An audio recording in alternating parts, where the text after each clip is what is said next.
notre cher collègue Arafat sur donc, ces nouveaux essais que nous sommes en train d'effectuer pour essayer de transformer certaines régions marginales en Tunisie qui sont affectées par la salinité à travers l'introduction du quinoa. Donc, Arafat, je te donne la parole. Merci, cher Ahmed. Donc, je veux féliciter M. Chadil Abdel et aussi notre cher collègue Didier donc, pour ces deux présentations qui sont assez riches. Donc, et aussi, ils ont bien discuté donc, l'importance des plantes extramophiles ou bien halophytes, aussi l'importance du quinoa. Donc, pour moi, la moitié de mon exposé a été brûlée donc, par notre cher collègue Didier. Donc, je vais faire un aspect général sur donc, les bienfaits et les vertus du quinoa. Et puis, je vais passer donc, par la suite pour exposer un peu donc, mes essais avec mes partenaires donc, sur le champ. Ouais, je pense que c'est intéressant. Donc, je veux partager un peu mon exposé. Voilà.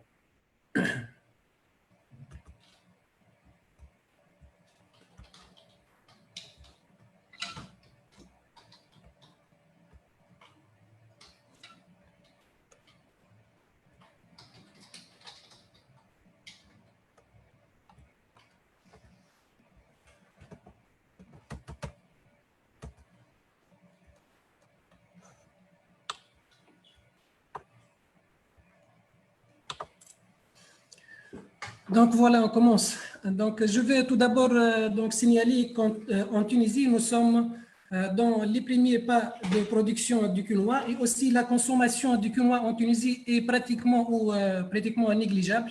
Donc c'est pour cette raison-là, je voudrais bien présenter ou bien représenter donc un aperçu général sur cette plante qui est mystérieuse. Donc, puisqu'il y a actuellement certains collègues ou bien certains participants qui nous suivent donc, sur le live et qui n'ont aucune idée sur cette plante. Donc, c'est rappeler donc, sur les vertus donc, et l'importance de cette plante, donc c'est important. La première chose à savoir, donc, cette plante, donc, elle est, comme a dit donc, cher Didier, donc, elle est originaire donc, des pays andins. Donc, elle est apparue pour la première fois autour d'un lac qui s'appelle le lac Titicaca, entre donc, la Bolivie et le Pérou. Donc, c'est à partir de ce lac que c'est apparu pour la première fois donc, cette plante. Donc, du point de vue donc, classification, cette plante elle appartient à la famille des Amaranthaceae qui regroupe donc celle du betterave, l'épinard, la salicornie. Donc, le quinoa est considéré comme une pseudo-céréale plutôt qu'une véritable céréale. Du point de vue qualité nutritionnelle, donc cette plante, c'est une source importante de sels minéraux, essentiellement le magnésium, le calcium et le fer. Donc, elle est très riche en vitamines, elle est très riche en fibres alimentaires, en carbohydrates et elle possède un indice de glycémie très bas. Donc aussi, donc le quinoa est une source importante de protéines, mais la qualité des protéines, donc elle est importante, donc elle se caractérise par des protéines sans gluten. Donc on peut dire que le quinoa peut être employé donc, dans un plat à gluten free à 100%. Donc elle est donc recommandée pour certaines maladies ou bien certains malades qui souffrent des troubles digestifs, essentiellement donc ceux de la maladie cœliaque. Le quinoa donc, a une forte teneur en antioxydants, donc elle est donc, employée pour la prévention des maladies cardiovasculaires. Aussi, les feuilles du quinoa peuvent servir donc, par leurs propriétés cicatrisantes, anti-inflammatoires, analgésiques et aussi elles peuvent employer comme désinfectants des voies urinaires. Donc, elles possèdent aussi un effet anti-diabétique, anti-obésité, donc ce qui favorise la perte de poids. Donc, elle est très recommandée pour les personnes qui peuvent suivre donc, un régime bien déterminé, bien sûr un régime alimentaire. Donc, il aide à une meilleure du transit. Donc, il peut soulager certains troubles digestifs, essentiellement donc, la constipation. Et le quinoa peut être additionné donc, comme des sous-produits dans des produits dans l'industrie alimentaire. Par contre, donc, comme on a dit, donc, le quinoa elle renferme de la saponine dans son enveloppe. Donc, cette saponine donc, a un goût amer, donc elle est un peu nocive pour l'alimentation pour l'homme. Malgré donc, cette caractéristique, du saponine, donc elle peut être valorisée donc, dans la fabrication des produits cosmétiques ou bien la fabrication de la bière, par exemple. Et aussi, sans oublier, donc, les quinoa peuvent être utilisés comme, l'alimentation pour le bétail. Le quinoa possède une haute capacité d'adaptation aux différents stress abiotiques, plus particulièrement la salinité, le manque d'eau. Donc, elle est très résistante aux maladies et aux parasites. Et donc, elle peut être employée comme une nouvelle alternative pour l'agriculture biologique. La Tunisie, comme tous les pays du monde, donc, sont confrontés donc, au changement climatique par l'augmentation, donc, bien sûr, à court terme et à long terme, donc, par l'augmentation des températures donc, et la baisse des précipitations. Donc, tous ces facteurs vont aggraver dans le futur, donc, aggraver de la situation de la Tunisie qui possède environ 10% des terres agricoles salinisées. Donc, cette situation, elle sera plus dangereuse dans les siècles qui viennent. Un autre contexte, donc en Tunisie, le nombre de personnes atteintes par la maladie cœliaque, il peut dépasser les 100 000 malades. Et donc, les quinoa peuvent être une alternative comme un repas donc sans gluten, très recommandé pour ces patients.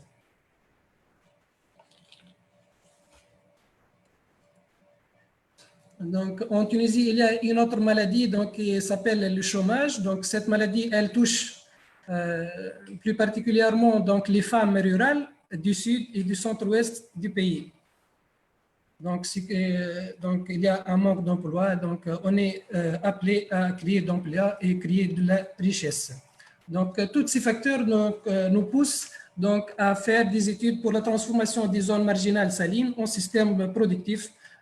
Donc, on va utiliser en Tunisie donc, le quinoa comme un modèle pour la création de l'emploi et la création de la richesse afin de surmonter tous ces problèmes que je viens de les citer.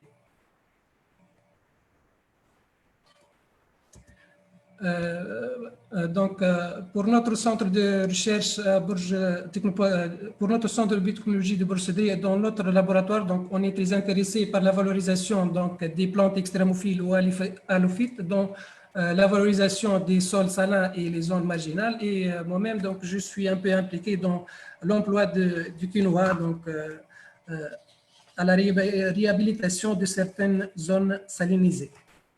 Donc, nos partenaires donc, dans cette étude, donc, ce sont donc, la coopérative agricole de Ahzag, ASFEX, l'Agence nationale de la promotion de la recherche scientifique et l'ICBA, donc l'International Center of Biosaline Agriculture. Et ici, donc, je veux dire que notre chère collègue Hind, elle va certainement nous présenter un peu donc, un projet qui va démarrer bientôt donc, à propos donc, de la valorisation du quinoa en Tunisie. Donc, on a réalisé jusqu'à maintenant 3 essais de culture, donc un site à Sfax, un autre site à Madi et un autre site donc, au Gabon dans la région de Kourba. Pour le premier essai donc, en plein champ a été effectué, comme j'ai dit, dans la région de Ahzag à Sfax, bien sûr après avoir testé plusieurs variétés dans le laboratoire et ainsi identifié des variétés candidates pour la culture en plein champ. Donc, je veux dire que cette région, elle est caractérisée donc, par une faible précipitation, des eaux d'irrigation qui peuvent dépasser parfois 6 grammes par litre. Donc, on a utilisé une parcelle de 100 mètres carrés pour le premier essai. Donc, ici, je vais citer donc, notre cher ami Bahri Selmi, qui est le responsable donc, du projet dans cette région. Donc, on a essayé donc, le repiquage de plantes et aussi, en même temps, le semis direct donc, de certaines variétés. Donc, et comme vous le voyez pour la première fois, donc l'aspect des plantes ou bien l'adaptation de cette plante donc, à la région, et les plantes se comportent bien.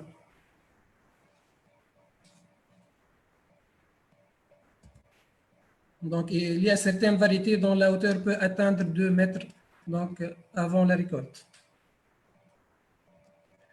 Donc, on a essayé encore une fois pour cette saison 2019-2020, donc avec plus de variétés, avec on a augmenté aussi la surface, on a aussi donc varié les dates de semis et ainsi de suite. Donc, pour jouer un peu sur les paramètres, donc tous ces paramètres donc, normalement doivent être testés.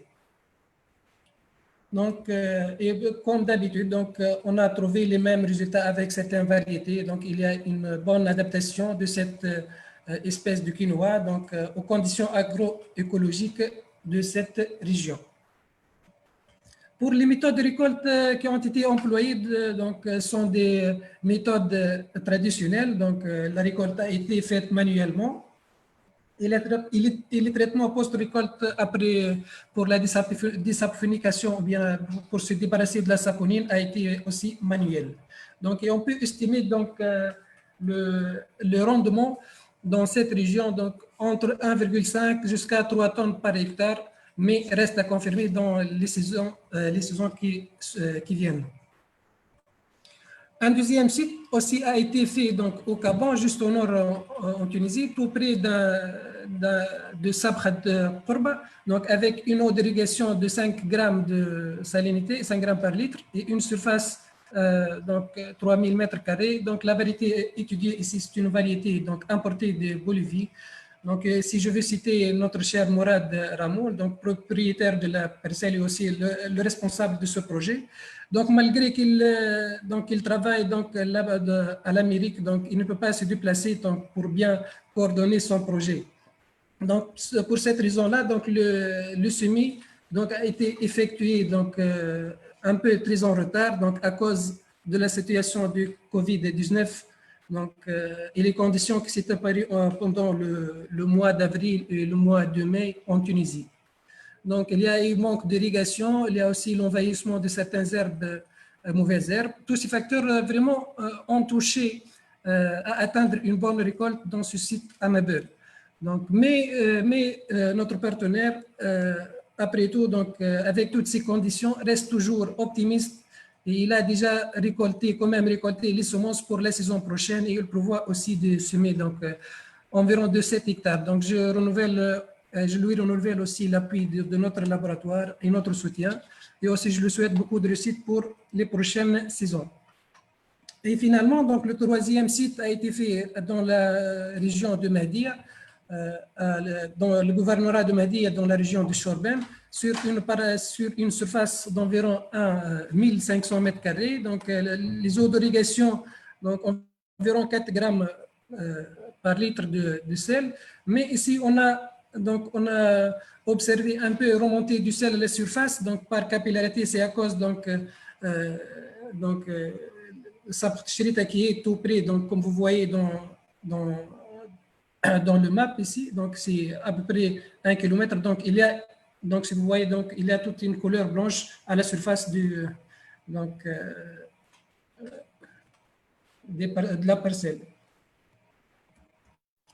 Donc, l'équipe qui a été impliquée dans ce projet, donc, elle a été réalisée en partenariat avec la coopérative agricole Al-Fawza Chorben. Ici, je veux citer nos partenaires, donc Mohsen Gharsali de la CRDA Mahdia, l'ingénieur S. Khlifi de CRDA Monastir et notre cher agriculteur Si Abdallah Ben Massour, donc propriétaire de la parcelle. Pour cet essai, donc, les résultats vraiment ont été surprenants pour les variétés testées et le rendement a été estimé qui peuvent dépasser les 3 tonnes par hectare. Et aussi, on a enregistré une motivation de la plupart des agriculteurs voisins pour rejoindre cette initiative de culture du quinoa.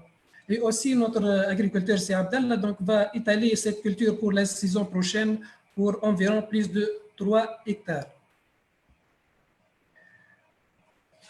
Donc, durant tous ces essais qui ont été réalisés, nos partenaires donc, se sont confrontés quand même à des difficultés et des problèmes. Je vais citer donc, certaines maladies comme les pucerons, les mildious, donc, sont bien connues. Aussi, avortement de certaines graines pour certaines variétés, et ceci à cause de la date de chevauchement de la date de semis avec les périodes de haute température. Aussi, donc, il y a les techniques de récolte et aussi les techniques de traitement post-récolte sont un peu gênants pour l'agriculteur aussi. Donc, il y a aussi le manque de la culture de la consommation du quinoa dans la région et aussi l'absence d'un marché national ou bien local pour les quinoa. Donc, à cause ou bien pour cette raison, donc, on va commencer à réaliser des journées d'information ou bien et de vulgarisation. Et ici, on a organisé pour la première fois en Tunisie une journée internationale du quinoa qui s'est déroulée l'année dernière, donc en août 2019, à Sfax.